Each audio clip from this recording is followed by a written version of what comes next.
Saat ini dunia memasuki fase nyata imbas dari perubahan iklim dan pemanasan global.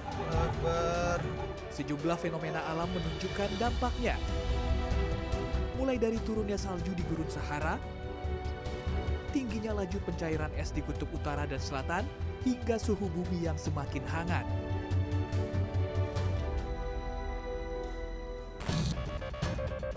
Namun negara-negara di seluruh dunia tidak tinggal diam menyaksikan kondisi ini. Pada tahun 2015, sebanyak 171 negara berkomitmen untuk menghentikan peningkatan suhu bumi agar tidak lebih dari 2 derajat Celcius. Kesepakatan pencegahan perubahan iklim itu tertuang dalam Perjanjian Paris dan ditandai dengan pembentukan komitmen bersama Nationally Determined Contribution (NDC) periode 2020-2030. Di Indonesia, pemerintah segera mengeluarkan Undang-Undang Nomor 16 Tahun 2016 tentang pengesahan Paris Agreement to the United Nations Framework Convention on Climate Change.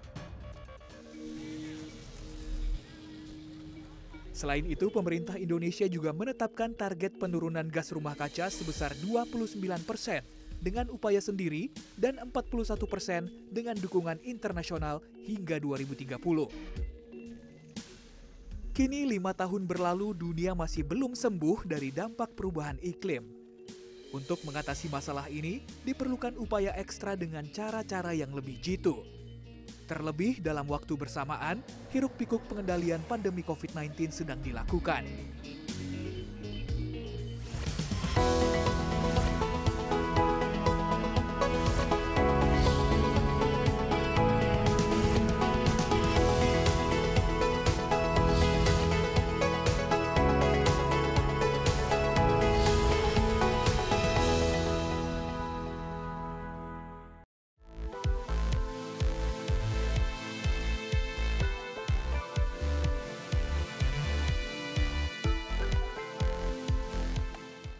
Ya, pada bulan April yang lalu, hampir seluruh pemimpin negara melakukan KTT atau pertemuan tingkat tinggi mengenai perubahan iklim dan pemanasan global. Memang saat ini ancaman terbesar dunia di planet ini adalah masalah perubahan iklim, tentu saja pemanasan global dan cuaca ekstrim yang diakibatkannya. Dan ini salah satu pengakibatnya adalah karena kegiatan manusia di mana kita melakukan berbagai macam kegiatan industri yang menghasilkan emisi gas rumah kaca. Nah, dikhawatirkan kalau kita tidak mengurangi emisi gas rumah kaca ini, suhu global ini akan semakin meningkat dan tentu saja ini akan merupakan bencana besar yang mengancam kehidupan keberlangsungan manusia dan juga tentu saja merusak planet. Nah, Indonesia tentu saja adalah salah satu negara yang juga sangat komit untuk menurunkan emisi khususnya karbon yang selama ini kita keluarkan. Kita juga sudah menandatangani bagian dari Paris Agreement pada tahun 2015 di mana hampir dikatakan seluruh negara-negara di dunia itu semua berkomit untuk mengurangi emisi gas rumah kaca pada target-target tertentu. Karena kalau bisa pada akhir abad ini jangan sampai lewat dari 2 derajat Celcius peningkatannya. Nah, bagaimana usaha Indonesia selama ini untuk menurunkan emisi dan juga apa rencananya ke depan? Saat ini saya sudah ditemani oleh Wakil Menteri KLHK Lingkungan Hidup dan Kehutanan, dan kita berada di Arboretum di mana ini sangat begitu indah, rindang dan sejuk Pak Alwe Dohong. Apa kabar Pak Alwe? Baik Mbak Desi, apa kabar? Baik, sehat selalu? Alhamdulillah, puji Tuhan sehat selalu. Iya, dan kita ini berada di Arboretum ini merupakan oase Perlu kita betul-betul menjaga lingkungan kita. Apalagi dengan sekarang ini kita ada pandemi COVID Kita justru harus mengapresiasi bahwa yang namanya lingkungan ini sangat berkontribusi terhadap kesehatan kita semua. Pak Alwe, bicara mengenai bukan saja lingkungan hidup, tapi target kita untuk mengurangi emisi. Seperti saya katakan tadi, tahun 2015 Paris Agreement, kita berjanji mengurangi emisi sebesar 26% pada tahun 2020, itu kemarin. dan pada tahun 2030 29%. Mungkin bisa ceritakan sedikit, apakah kita on the right track? Apa saja yang Indonesia lakukan 5 tahun kebelakangan ini dan apakah kita berhasil mencapai target? Jadi baik, seperti kita ketahui bersama bahwa global ini berkomitmen untuk mengurangi laju gas rumah kaca, itu greenhouse gases, dengan target sebetulnya 2 derajat sampai paling tidak menuju ke 1,5 derajat Celcius. Itu sebagaimana disepakati di dalam Paris Agreement. Nah, Indonesia kemudian meratifikasi Paris Agreement itu lewat Undang-Undang Nomor 16 tahun 2016. Artinya apa? Paris Agreement ini legally binding sebetulnya untuk semua negara. Kemudian untuk mengimplementasi dan mewujudkan itu, maka Indonesia menyusun yang namanya Nationally Determined Contribution. Artinya kontribusi Indonesia dalam rangka pencapaian pengendalian perubahan iklim. Yang kita tentukan sendiri. Yang kita tentukan sendiri. Nah, harus diketahui NDC ini bukan legally binding, tapi dia intended sebetulnya ya, keinginan dan niat baik kita, cita-cita kita.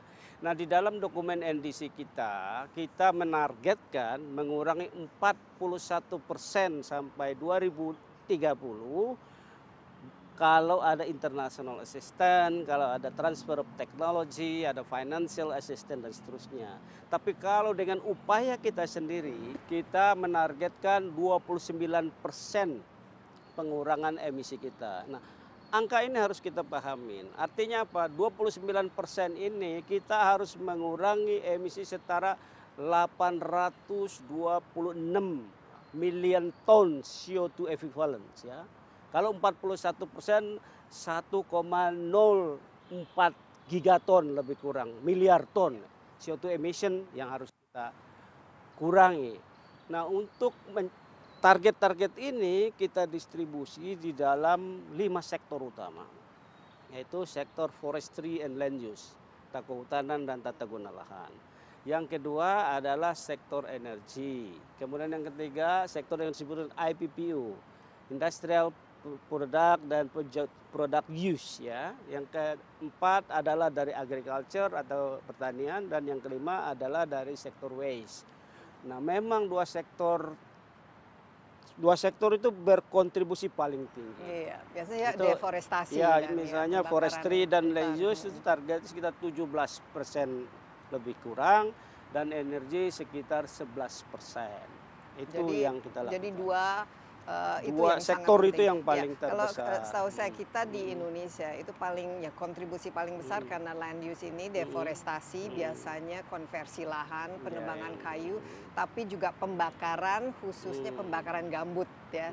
Nah, ini dalam 5 tahun ini Pak Alwe, kita jujur saja ya.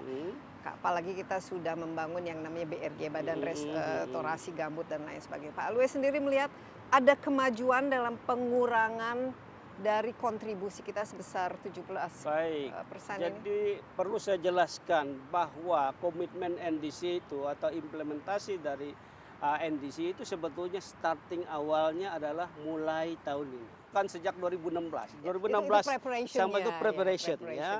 Nah, di dalam preparation itu kita sudah melakukan pertama berbagai macam yang disebut kita dengan corrective measure and regulation ya. Contohnya apa saja? Moratorium, konversi hutan primer dan lahan gambut.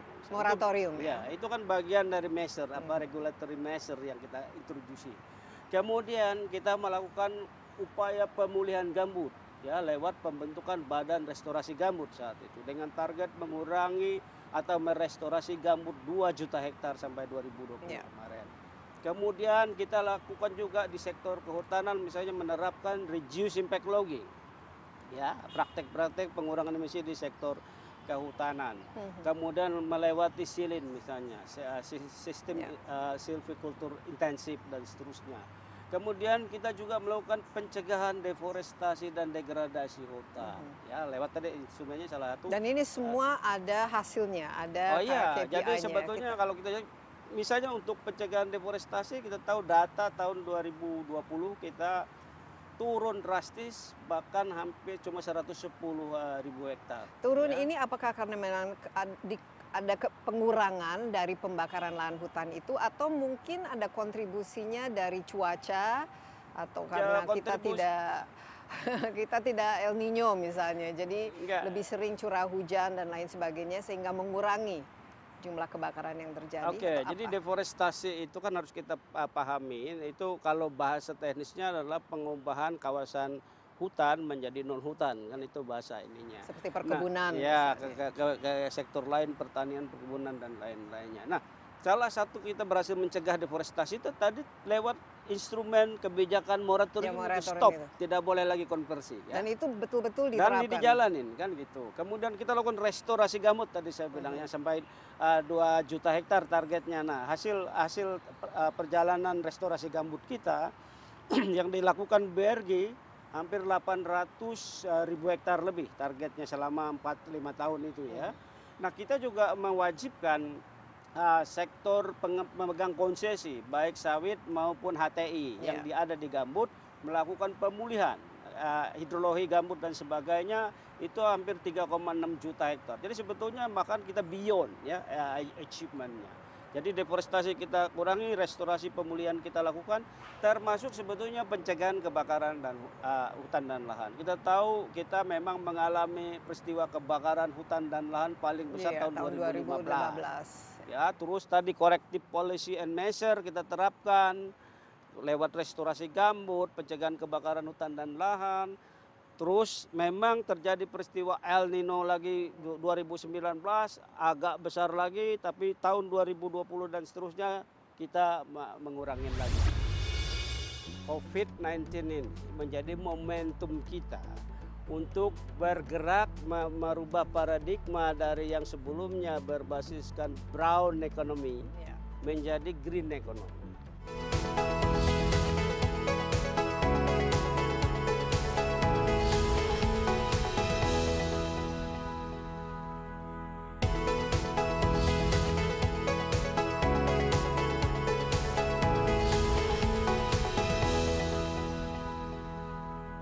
Kita kan target tadi dengan tanpa bantuan internasional ya, target kita 29%. Pada tahun 2030 ini hanya 9 tahun lagi. Pak Alwe optimis kita bisa mencapai penurunan 29%, atau sebenarnya target itu tidak terlalu tinggi kalau melihat kebutuhan untuk mengurangi sampai di bawah 2 derajat pada akhir abad? Kalau dari sisi sektor forestry and land use ya, kehutanan dan tata guna lahan, tadi saya bilang kita optimis on the track untuk mencapai itu gitu ya. Apalagi yang lain-lain apalagi ini ditambah lagi ke program baru lewat rehabilitasi mangrove misalnya, yang target kita sampai 600.000 hektar. Energi memang sedikit challenge gitu ya, karena target kita kan kalau kita ngikuti RUEN kita, Rencana Umum Energi Nasional kita, bahwa blended energi kita dari energi baru dan terbarukan itu kan target kita 23% pada tahun 2025. Ya. Kita sekarang masih pada tahun 2020 ini sekitar 11, sekian lah targetnya. Jadi memang agak sedikit banyak PR kita di situ. Tapi saya yakin dengan kerja bareng dengan policy yang bagus ya, apalagi kita punya huge potensial ya, potensi yang sangat besar di energi baru terbaru, dari hydro, dari solar, dari wind, dari macam biomass ya, bioenergi. Kita punya yang luar biasa sebetulnya. Saya kira tinggal teknologi aja yang dijalankan dan kita pasti. Tapi Pak Alwe, kita lihat ya beberapa tahun terakhir ini kan ada 2 hal ya. Keinginan pemerintah untuk meningkatkan tentu saja investasi, itu pertama. Kedua, pandemi COVID ini tentu saja mau tidak mau kita juga lebih memfokuskan untuk membangkitkan perekonomian kita. Sehingga saya lihat ada yang namanya Omnibus Law atau Undang-Undang Ciptaker, dan juga ada istilahnya stimulus-stimulus untuk membangkitkan perekonomian yang mungkin justru bisa fokus ke ekonomi lebih dulu, sementara konservasi, preservation dan environmentalnya atau lingkungannya jangan sampai dikorbankan. Ini bagaimana menurut Pak Alwe? Mendapatkan balance. Kita malah berpikir sebaliknya. COVID-19 ini menjadi momentum kita untuk bergerak merubah paradigma dari yang sebelumnya berbasiskan brown economy menjadi green economy. Salah satu misalnya sektor kehutanan ya. Kita dorong sektor kehutanan ini menjadi source of green economy kita lewat program misalnya ekowisata di kawasan hutan, forest healing program ya. Kita dorong itu, artinya apa? Dengan masuk menikmati hutan, alam yang bagus seperti ini, orang kontribusi bayar masuk kan, itu income negara. Artinya kita create economic benefit out of this green activities ya. Dan kedua, dengan adanya COVID ini kan tentu kita harus menyesuaikan pola hidup ya, cara hidup, konsumsi energi. Nah, hasil analisis kita sementara sebetulnya konsumsi energi yang fossil fuel ini mengalami sedikit penurunan semasa COVID ini. Karena tentu memang ada beberapa industri yang mungkin bergeraknya lamban karena ada pengurangan aktivitas di lain-lain sebetulnya.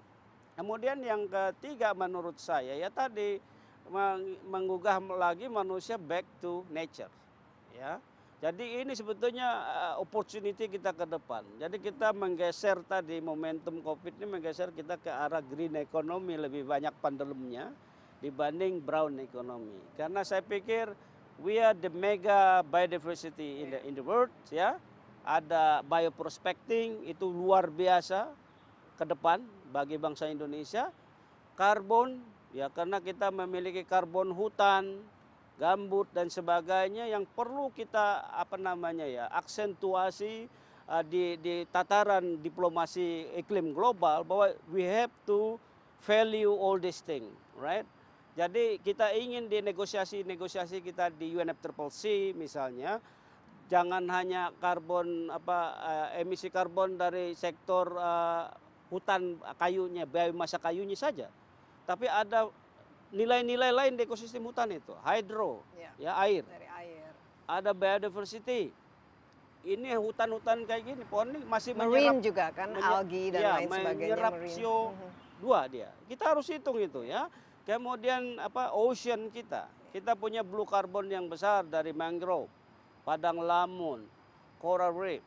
Ya, kemudian salt marshes dan seterusnya. Ya, menarik. Itu semua potensi dan itu belum kita hitung. Ya, tapi kembali ke ini kan tantangan ya dan implementasi dalam semua ini kan niatnya memang bagus, intentionnya memang bagus. Tapi misalnya ada sekarang kan yang dengan undang-undang Ciptaker ini misalnya yang masalah perubahan lahan atau pembakaran hutan dan juga AMDAL yang mungkin diubah atau tidak diperlukan kembali atau ini bagaimana Pak Alwe, karena memang tujuannya mungkin untuk menarik investasi, membuat lebih mudah orang melakukan usaha. Nah, ini kan bisa merusak lingkungan kalau tidak diterapkan dan dilaksanakan dengan betul-betul hati-hati. Ini yang perlu saya luruskan ya, bahwa Undang-Undang Cipta Kerja, Undang-Undang 11 2020 sama sekali tidak meniadakan yang namanya izin lingkungan dan seterusnya. Memang ada perubahan paradigma yang sekarang itu kita berdasarkan risk-based approach namanya. Jadi saya ambil contoh. Jadi dulu kalau kita membangun tambahan 2 unit gedung sekolah misalnya, karena dihitung luasnya maka ini wajib AMDAL. Padahal kalau kita pikir apa sih impact yang ditimbulkan 2 ruangan ini? Bahkan positifnya banyak karena nambah murid bisa sekolah, kan gitu. Nah, sekarang kita lihat berdasarkan risikonya. Jadi biarpun kegiatan itu kecil misalnya tapi risikonya besar terhadap B3 misalnya, bahan berbahaya dan beracun, dia wajib AMDAL. Jadi bukan skala luasnya yang kita lihat, tapi risikonya, skala risikonya. Nah, di dalam Undang-Undang Cipta Kerja, kalau dia risiko tinggi, maka wajib AMDAL.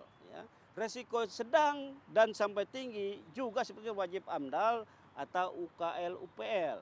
kalau risiko rendah dia cukup SPPL. Jadi tapi- kemudahannya begitu. Jadi tidak ada sama Tapi yang sekali. menghitung resiko itu dan ukuran-ukuran apakah itu resikonya kecil atau besar ini bagaimana? Oh, itu Ditentukan sedang, bersama? sudah atau? disusun di dalam peraturan Menteri Lingkungan Hidup. Kriteria, indikator, oh ini usaha resiko tinggi, ini risiko sedang sampai tinggi, ini risiko rendah, ini tidak berisiko, kayak gitu.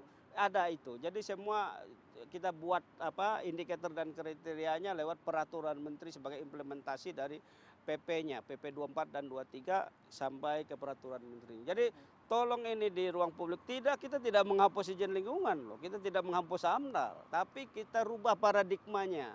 Ya tadi ilustrasi yang disampaikan, masa bangun 2 ruang sekolah harus AMDAL? Kita tahu AMDAL mahal biayanya, prosesnya panjang dan seterusnya. Iya. Itu yang kita ingin agar sistem pelaksanaan usaha dan kegiatan bisnis kita itu rendah, tapi environmentally governance-nya tetap harus dilakukan. Itu. Dalam program food estate itu sekaligus ada program pemulihan gambut yang sudah rusak, supaya air tetap ada, supaya tidak terbakar, supaya perikanannya pulih, kan begitu. Itu yang kita pikirkan. Pemerintah akan punya instrumen itu semua.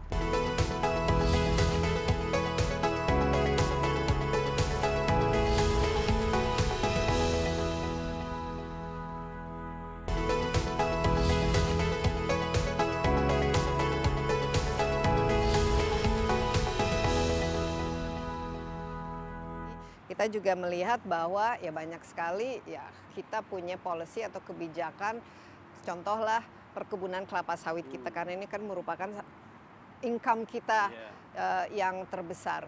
Ini bagaimana, karena kita kan sering dikritik ya mengenai kebijakan kelapa sawit kita. Itu yang pertama, bagaimana supaya istilahnya kita lebih green policy mengenai kelapa sawit.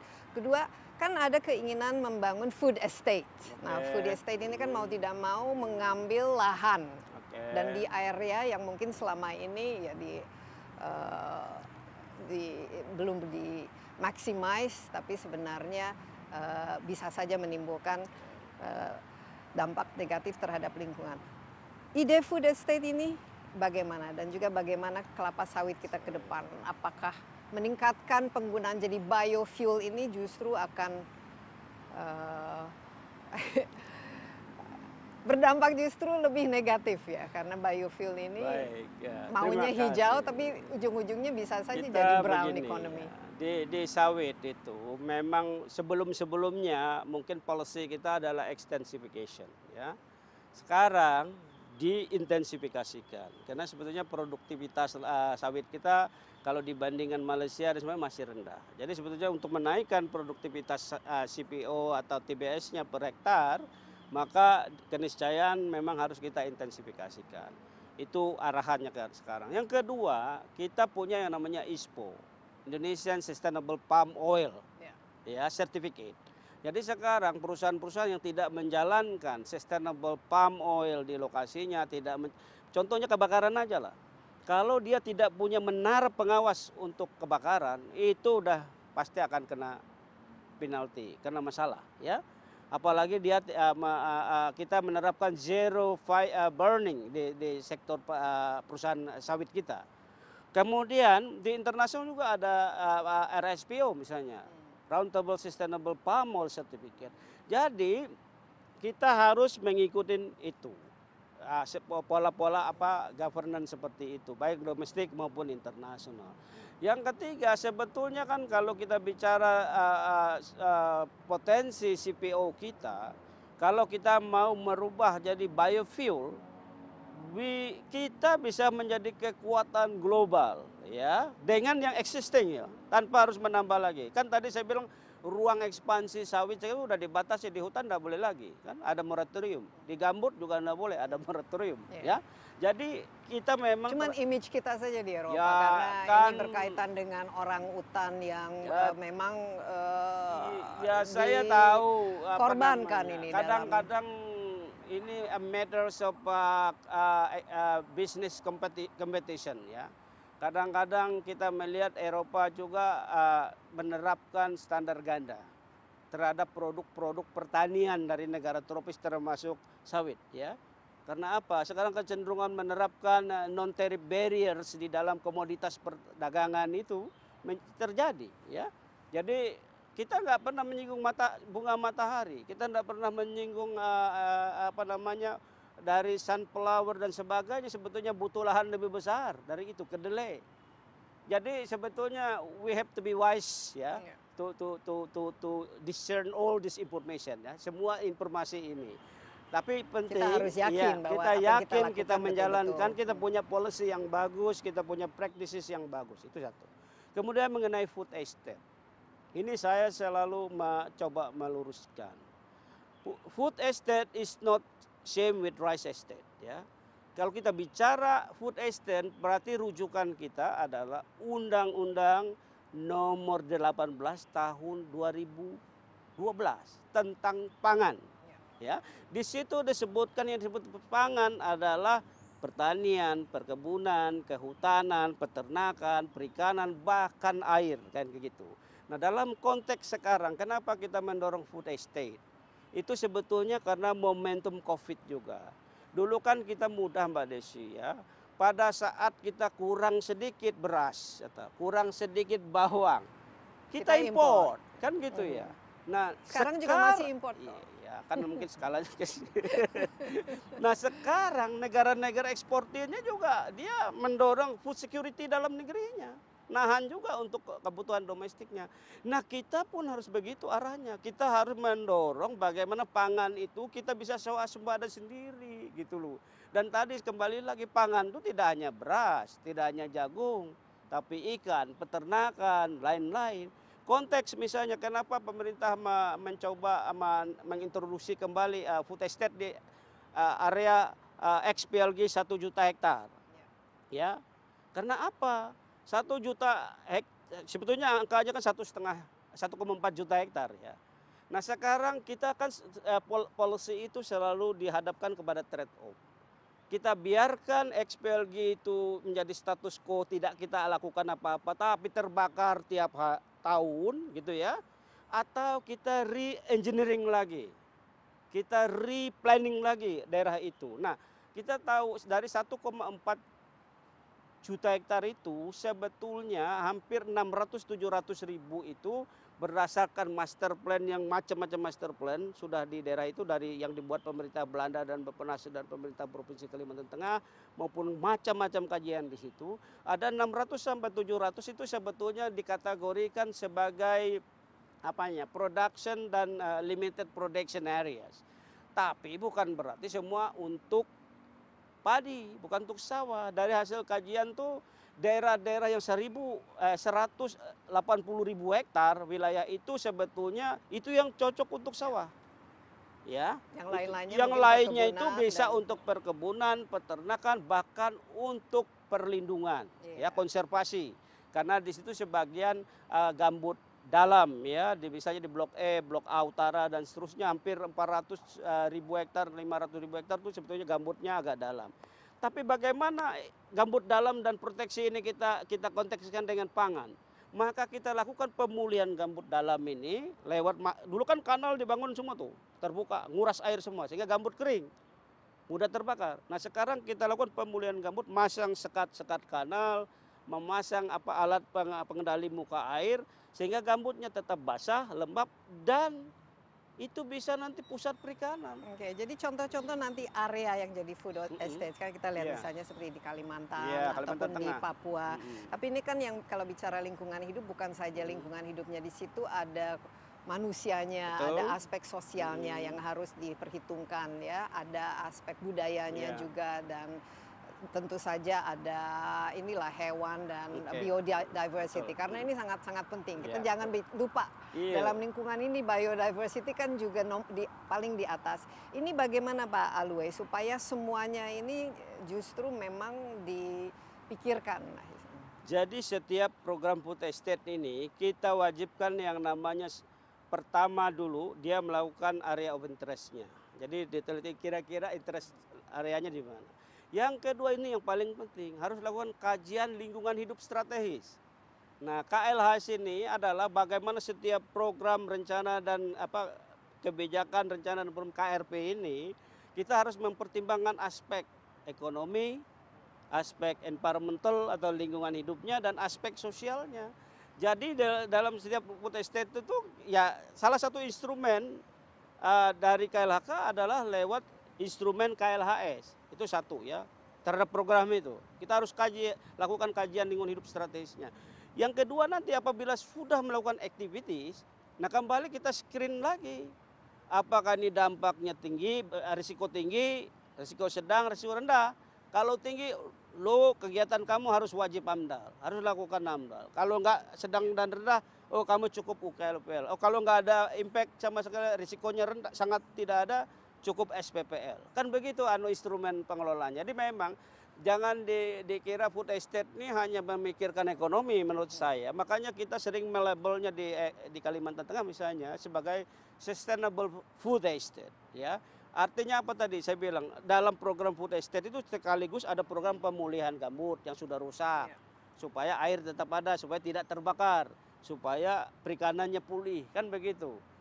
Itu yang kita pikirkan. Pemerintah akan punya instrumen itu semua. Ya. Iya, apalagi kita memang komit SDGs kan, Sustainable Development Goals yang betul-betul harus diimplementasi. Nah, kembali ke biofuels lagi. Jadi kalau kita misalnya ingin menjadi global producer of biofuels, ini bukan berarti kita mengorbankan, misalnya kalau saya lihat di Amerika Serikat mereka menanam jagung akhirnya hanya untuk fuel, sementara untuk konsumsi kurang. Dan ini kan harus selalu balance antara kepentingan lingkungan tapi juga kesejahteraan masyarakat. Ini apa ininya lah istilahnya, caveatnya atau yang harus kita betul-betul hati-hati dalam proses meningkatkan biofuel ini.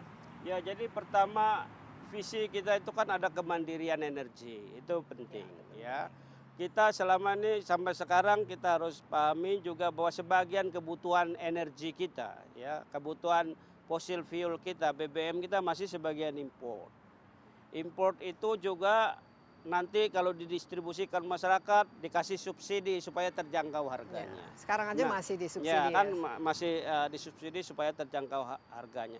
Nah sekarang kita ingin kalau misalnya nih ya CPO dari sawit itu kita konversi menjadi energi baru terbaru kita, biofuel.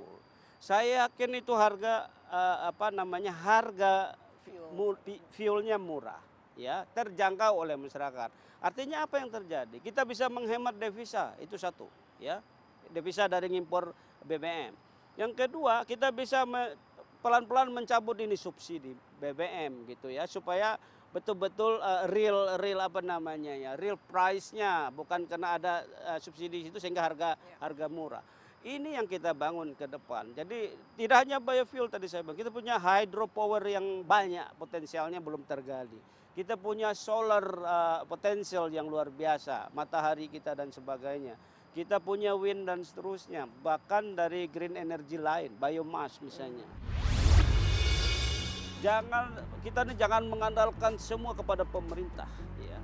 Semua rakyat dan masyarakat harus berpartisipasi mewujudkan itu. Ya, justru saya lihat kalau di Amerika Serikat, apalagi zaman Presiden Trump kan pemerintahnya tidak mendukung, tapi justru bisnis.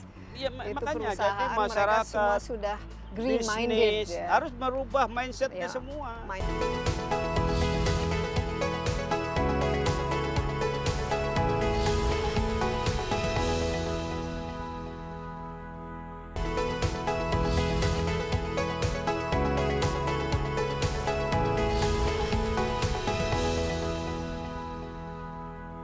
Semua kalau saya lihat di negara-negara berkembang, mobil listrik itu, everything electric. Yes. Ini mau tidak mau pada apalagi negara yang targetnya net zero emisi pada tahun 2050, berarti kan semua sudah harus berbasis listrik. Di kita bagaimana Pak Alwe? Karena ya memang ada keinginan untuk mengubah menjadi electric vehicle, tapi kedua ada menjadi produser dari baterai lithium. Does it sound all environmentally Atau ini lebih ke business opportunity yang ada di situ, sementara lingkungannya itu mungkin hanya by the way gitu. Enggak, ini sebetulnya kita ini kan memang kita tuh kan mengarah memang ke energi bersih gitu ya. Energi yang low emission istilahnya. Nah, tadi saya bilang kita punya potensi besar menuju ke situ. Tapi memang menuju ke situ tuh harus ada transitional, harus gradually, tidak bisa serta-merta kan begitu. Faktornya adalah financial ya. Kalau Mbak Desi tahu di roadmap energi di roadmap NDC kita untuk mencapai 11% tadi, target pengurangan emisi kita itu, kita butuh investment lebih kurang 3.500 triliun yang kita butuhkan untuk mencapai angka itu. This is not a small money, ya. Ini big, huge money, ya, huge amounts of money yang kita butuhkan investment. Tapi suatu keniscayaan memang kita harus ke situ gitu, pelan-pelan. Nah, kita kasih misalnya kebijakan yang memberikan fasilitas rendah bunga, ya misalnya tax holiday dan sebagainya dalam rangka kita menuju ke transisi dan transformasi energi dari conventional energy sources menjadi renewable energy sources. Karena kita punya potensi, memang inilah yang tugas besar kita bersama, bagaimana meng-create ini menjadi low hanging fruits project gitu ya, sehingga buy-in oleh investor dan lain-lainnya. Tentu untuk itu terjadi, pertama memang kebijakannya harus kita perbaiki, mungkin kita mudahkan, bukan arti membebaskan sama sekali, tapi memudahkan dalam arti, dan itu saya kira salah satu misi dari Undang-Undang Cipta Kerja, ke situ arahnya. Kemudian fasilitasi pembiayaan, itu penting. Kita sebetulnya punya kredit KUR misalnya yang besar, bahkan nanti kalau sektor energi baru terbarukan ini berkembang, bisa rendah kreditnya seperti di India, di Cina, ya ada insentif kredit berbunga rendah misalnya. Kemudian yang paling penting juga ya off-taker dari yang membeli dari produk EBT ini penting. Misalnya kan PLN kita tuh punya potensi besar untuk mengalihkan nanti misalnya dari batu bara menjadi EBT ya.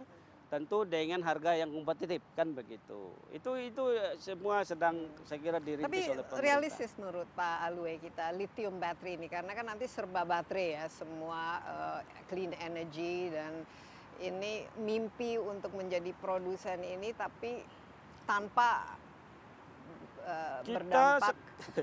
Kita sekarang punya, karena ini kan berkaitan dengan mining juga kan, ini berarti betul, harus ada kegiatan pertambangan dalam hal ini. Kita punya nikel terbesar di Sultra, ya, di Konawe dan sebagainya. Itu adalah bahan dasar baterai lithium.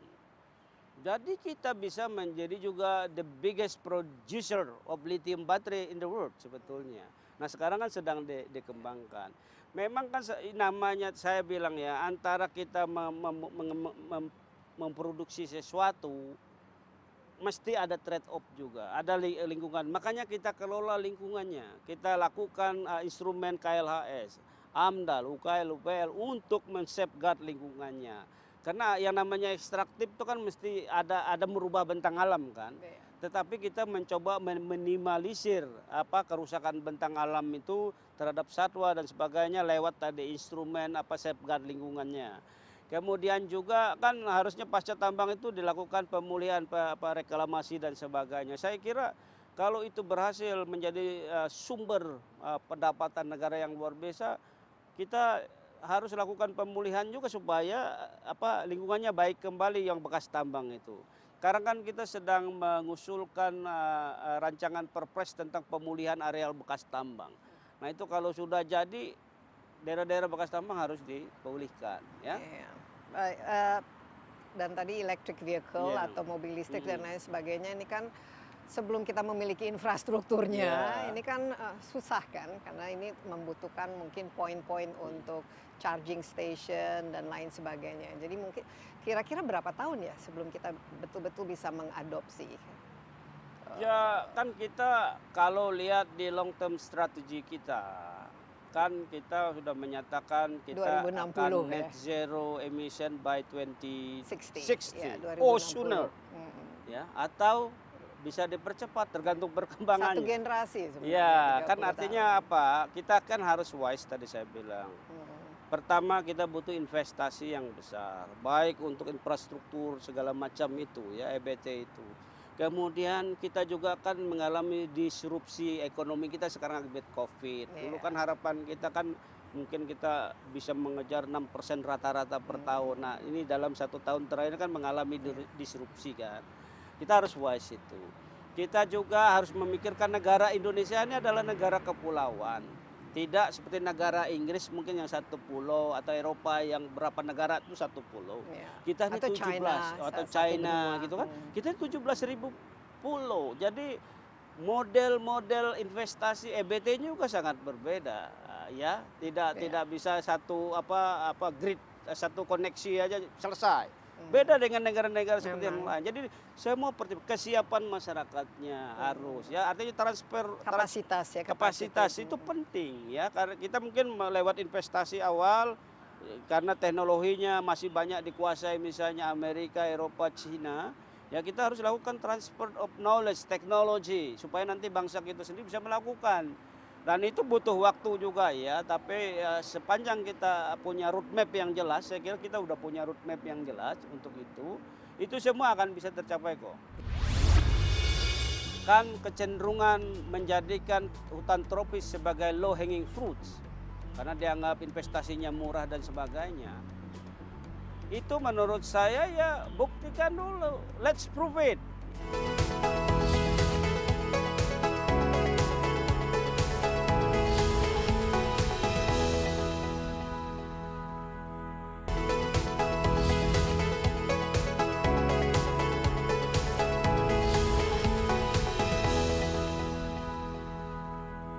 Ini 2060 jadi target kita tuh net zero emission ya, sama China juga. Di Eropa mungkin mereka dan Jepang 2050 Ya, mereka mau. lah mereka ya. Jadi kita kan mereka udah maju. Ya,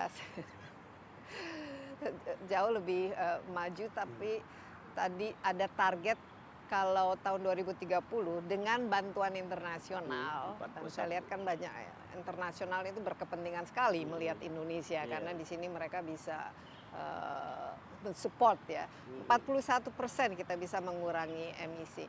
Ada ya itu cara-cara bantuan yang paling baik untuk Indonesia yang diinginkan itu seperti apa? Karena selama ini kan ada yang namanya RED ya, RED Plus, ada juga tawaran untuk carbon trading ya yang LEAF itu. Jadi model yang dicari yang paling cocok dan sebenarnya yang dan berdasarkan science lah buat Indonesia ini seperti apa? Jadi gini ya, di dalam konteks UNFCCC sebetulnya ada hal yang tidak boleh kita lupakan. Sejak Copenhagen sampai sekarang, itu negara-negara maju itu mengkomitkan dirinya untuk mengalokasi 100 miliar US dollar per tahun. Kan semua kegiatan pengurangan emisi baik sektor kehutanan, energi, waste, macam-macam ini kan butuh investment. 100 miliar dolar per tahun loh. Nah itu wujudin dulu ya negara-negara maju karena mereka sudah menikmati industrialisasi lebih dulu, punya jadi negara kaya dan seterusnya. Wujudkan komitmen itu dulu. Yang kedua, kan kecenderungan menjadikan hutan tropis sebagai low hanging fruits karena dianggap investasinya murah dan sebagainya. Itu menurut saya ya buktikan dulu, let's prove it. Ya, contohnya Indonesia udah mengurangi emisi dari RED Plus ya tahun 2016 sampai 2017 sebesar 11, sekian juta ton CO2 equivalent. Itu udah diverifikasi oleh pihak Norway. Dulu janjinya kami akan bayar dong duit itu. Kenapa saya ulang-ulang mengatakan itu?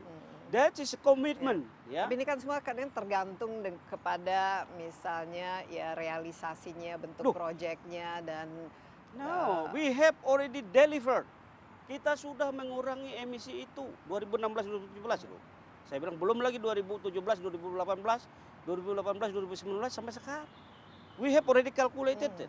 Mereka sudah kirim tim verifikator internasional, angka itu muncul. Tapi kenapa sampai sekarang 56 juta dolar harusnya dibayar.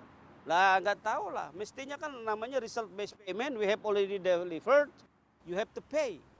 Ya, jangan banyak alasan, jangan banyak syarat dan macam-macamnya. Nah, itu kan sebetulnya menunjukkan keseriusan, ya. Jadi jangan kita flatnya bilang 1 miliar dolar, tetapi implementasi yang cuma 56 juta aja begitu sulit. Ya, Indonesia sudah melakukan itu dengan upaya sendiri loh, dengan duit sendiri, dengan anggaran sendiri. Ya, kita aja terus terang di APBN kita, budget tagging kita untuk climate change ini semakin tahun semakin besar. Yang tahu berapa tahun ini udah hampir 300 triliun lebih. Budget tagging hanya untuk environment untuk yang terkait dengan climate change, ya. The international, where is your money? Itu satu, ya. Show me the money. Show me the money. Give it to us. You know, we have already delivered. Ya, itu pesan yang paling bold message yang harus dilakukan. Artinya kita harus serius kalau berkomitmen, itu ya. Yang kedua, tadi saya bilang, ekosistem hutan itu tidak bisa direduksi hanya dari nilai karbonnya saja. There are many values, environmental services within the forest ecosystem, ya. Air, biodiversity, lain-lainnya, ya. We have to value that, Kita harus mentranslasi nilai-nilai multiple values ini, environmental services values ke dalam, misalnya kita jadikan unifikasi karbon. Yeah. Jadi harga karbon itu bukan berdasarkan ton karbonnya, tapi ton karbon ini komponennya apa saja. Sehingga tidak hanya $5 per ton. Ya, bisa jadi atau dia $50 per ton. Atau bahkan mungkin lebih tinggi lagi. Lebih tinggi tapi lagi. Sekarang bagaimana cara kita Pak Alwe dan teman-teman memvalue, menghitungnya itu bagaimana Pak Alwe? Dan cara mereka menghitungnya bagaimana? Karena kalau jomplang sekali kan antara $5, $10 per ton dengan mungkin yang kita harapkan $50 ini. Sekarang kan banyak sebetulnya alat hitungnya. Untuk menghitung nilai ekosistem atau jasa lingkungan ini kan banyak. Ini kan menghitung kekayaan kita kan iya, sebenarnya. Kan ada yang namanya yang direct value system, ada indirect. Jadi bisa state prevalence system, misalnya lewat willingness to pay, willingness to accept misalnya. Contohnya orang mau datang melihat orang hutan, dia dari Inggris sana, berapa ribu dolar pound sterling yang dia keluarkan, itu bisa jadi proxy menilai nilai orang hutan tuh begitu loh per orang misalnya. Nah itu bisa jadi kita translasikan. Air misalnya, kalau air ini dirubah jadi air kemasan mineral, air mineral misalnya, bisa dihitung berapa per liter harga air mineralnya, bisa kita terima setelah dikurangi cost tentunya ya untuk memproduksi itu. Nah itu semua bisa menjadi proxy untuk menilai ekosistem itu, plus biomasnya tadi, karbonnya yang di batang pohon ini. Jadi itu cara-cara sudah tersedia instrumen itu. Jadi tinggal sekarang memang tugas berat kita, negosiator Indonesia, mengconvince internasional di meja perundingan bahwa ini loh nilainya. Kami tidak bisa kita nilai ekosistem hutan tropis Indonesia itu hanya dari kayu yang berdiri dari karbonnya saja. Tapi kelihatannya ke depan, apalagi dengan target kita dunia itu semakin ini ya, mau net zero emission sampai tahun 2050. Pasti carbon trading dan yang berurusan dengan ini kan semakin memuncak ya. Kita harus pinter-pinter ya dalam mengelola ini semua. Tapi sebelum bisa nggak saya jelasin dikit? Oh boleh. Jadi dalam sekarang kan kita sedang menyusun namanya peraturan presiden tentang nilai ekonomi karbon. Di situ ada 4 instrumen yang bisa kita pakai. Satu adalah yang disebut dengan instrumen berbasis pasar, ya tadi carbon trading. Nah di dalam carbon trading ini ada 2 skema yang mau kita kembangkan, emission trading dan carbon offset. Ya. Yang kedua result based payment, ya artinya kita ingin kayak RED ini kan result based payment maunya kita, positive incentive ya. Kita deliver pengurangan emisi, dia harus bayar. Yang ketiga nanti adalah pungutan pajak atas karbon atau carbon tax. Yang keempat adalah skema lain nanti kombinasi atau apa sesuai perkembangan teknologi. Jadi yang harus diingat market based mechanism ini hanya salah satu instrumen. Ya, karena ada instrumen lain yang kita pakai gitu loh. Dan sekarang sebetulnya riset based payment kan sebetulnya udah jalan nih. Tinggal tunggu bayar tadi aku bilang gitu loh. Mana tuh Hepeng atau Money itu bayar ke kita, show me the money. Itu RPP loh, low hanging fruit sudah kita jalanin. Kenapa kita mikir skema baru lagi yang baru diintroduksi dan sebagainya, kita tidak tahu transaction cost-nya seperti apa, kapasitas kita menjalankan seperti apa. There is no such a free lunch in this world, right?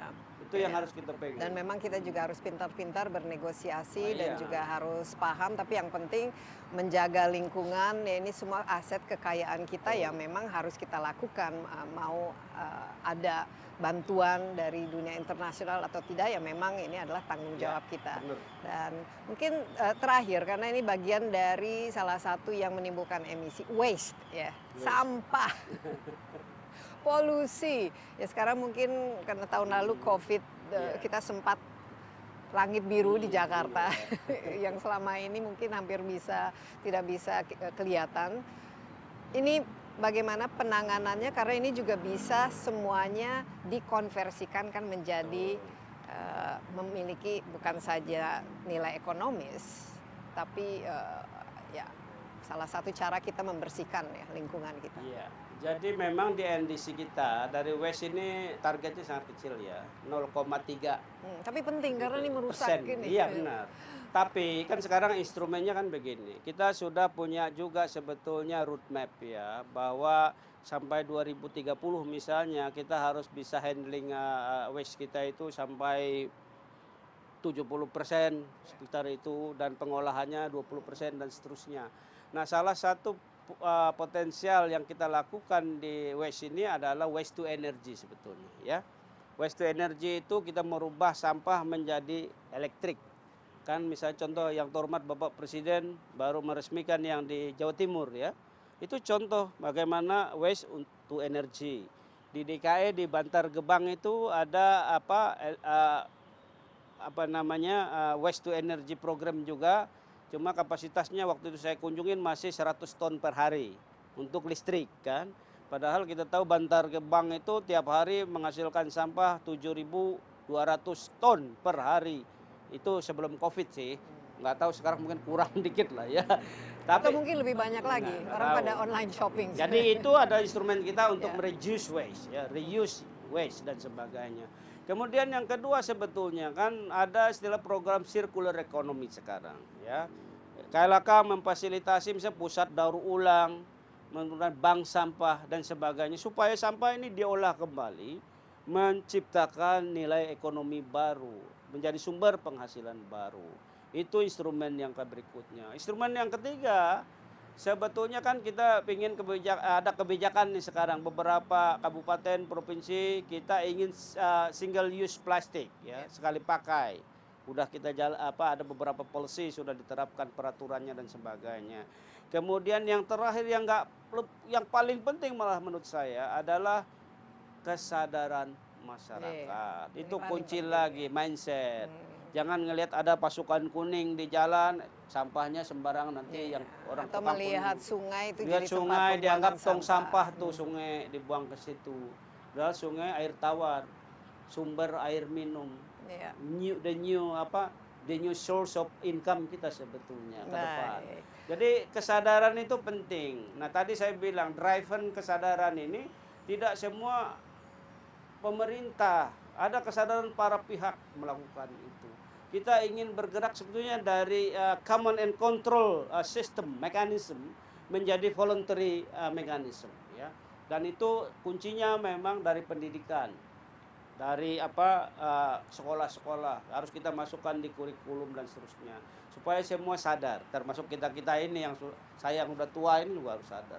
Terima kasih Pak Alwe, dan juga demikian Insight with Desi Anwar kali ini. Menarik ya perbincangan kita kali ini, dan sangat penting karena memang perubahan iklim, pemanasan global, dampak dari cuaca yang ekstrim ini merupakan tantangan terbesar yang kita rasakan, dan ini juga mengancam keberlangsungan hidup kita semua di planet bumi ini. Sekian, terima kasih atas perhatian Anda. Jangan lupa Anda dapat menyaksikan acara ini juga di cnnindonesia.com dan juga di YouTube Insight with Desi Anwar. Masih dalam suasana pandemi, jadi jangan lupa ya rajin cuci tangan, menggunakan masker, jaga jarak. Stay healthy, stay safe. Bye-bye.